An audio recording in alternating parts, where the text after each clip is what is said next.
Some AI use cases only look good until the hardware gets real.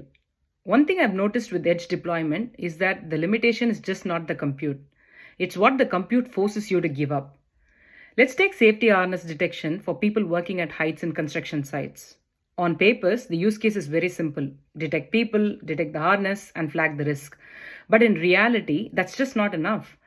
It's not whether the safety harness is being visible, but it's about whether it's being used properly, whether the other side's being clamped properly, whether the system can see enough context to tell the difference between identifying a safety gear and actually being protected.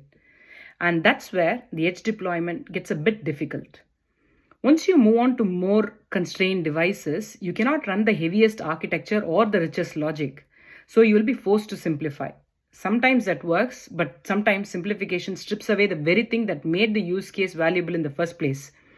So a use case can look good while testing, but it can still suffer or become weak while deployment because hardware poses too many compromises: less context, less reliability, and less room for errors.